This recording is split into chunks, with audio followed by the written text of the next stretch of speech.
Sure, buddy, I'll get the truck wherever you want me to get. I said, get it in front of the truck.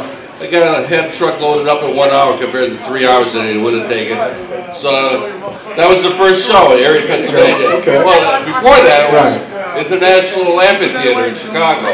Okay, yeah, great venue. And then before that was when I was with Sean and we were at the Continental Riot House at that time, or the Continental Hyatt House. Yeah.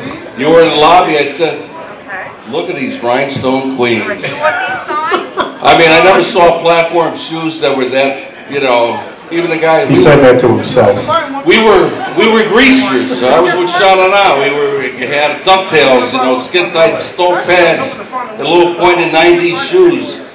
And here's these guys with these and Ace was still having trouble walking. As a matter of fact, that was his album, Trouble Walking. He could never walk. Hey, when he fell over, hey, pick me up, I can't get up anymore. Ace was so clumsy that we used to say he could trip over fog. And he did that a few times. But when he got zapped on stage, that was the best one in Japan, because it looked like he was getting into the show and he was going, because the stage was not grounded for Japan's, what was it, 220 out there? Yeah. You know, it's good you touch on that, and I'm going to ask you a quick question on that. The infamous photo of Ace getting electrocuted, I believe it was in Texas. Do you recall that? Texas. On stage? Or was Florida? Was it? Where was it? No, Peter got hit by Florida. Yeah, it was in Florida. Yeah. It was in Florida. It was in Florida. Yeah, but he got also in Japan too. Lakeland, Florida. What year was that? Do you recall that? Right. Hey, by the way, the book is over here with Lydia. I'll take a copy. I'll take a copy too. Well, these two guys here can go on and on and on and on and on. So I actually met with both of them, two wonderful guys. It's a big honor for me to be up here, having been in the touring business, and these guys have seen it all. So they're kind of like mentors to me, and it means a lot to meet both of you. Thank you. Thank you. Yeah. So here we go. We're gonna start it off with a debate. Didn't Alive 2 sell more albums than Alive 1? Right, there you go. The question is, which album sold more? You can have it. Who's the biggest Kiss fan? This guy over here. Come over here. Come here. What's your name? Andy. He is the ultimate Kiss fan today. Check this out. Okay, well, fair. He's even got the shoes on. Wow. So, the debate is... There's no debate. He sold the most. How many? How many? I don't know. More. Who sold more? Eddie sold more. Big round for Eddie over here. Come on, let's hear it for Eddie. At 2 cents an album, that's going to add up a lot more. Let's wait another 5 more years. 2 cents an album. Well, here's what we're going to do. Because both of these guys are both tour managers and have a lot of the same history in different genres, I'm going to shoot out questions to individually as well as to both of you guys. But for right now, I'm going to go ahead and ask J.R. What was it like working with Kiss on the very first Kiss tour? And how did you land that gig?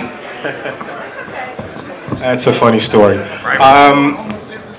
I was a drummer in high school, and I was fortunate enough, my parents owned a big house, and my house became like the neighborhood jam joint, garage band kind of thing. Some very talented guys came out of playing in my house. One of them you might know is Marky Ramone, was my rival drummer at the time back in the good old days there in Brooklyn. Another guy by the name of Kenny Aronson, who played bass for Bob Dylan for, I don't know, 10 or 12 years, came out of my home.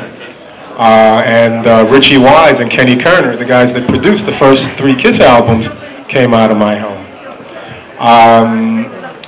In '73, I was on the road. I had already worked for the Dutch group Focus, Hocus Pocus.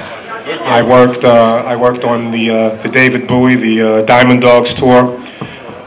Worked for Dave Mason. Did a bunch of different things. 10-wheel drive, Genya Ravon and 10-wheel drive. And in December of '73, I got a call from Richie Wise saying, "Hey man, I just produced an album for a new group, and these guys are going to be the next big thing, and they need somebody like you. You got to come down and check out rehearsal." With Kenny Kerner, right? With Kenny Kerner, right, yeah.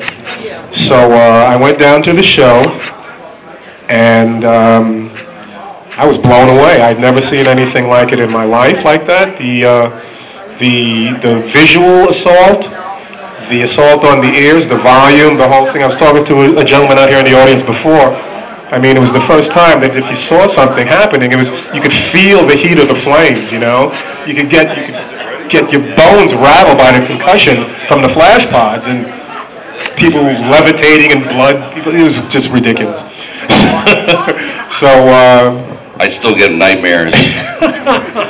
For different reasons. But yeah, so I took the job, and the rest, as they say, is history. Okay, kiss it all the way to the bank.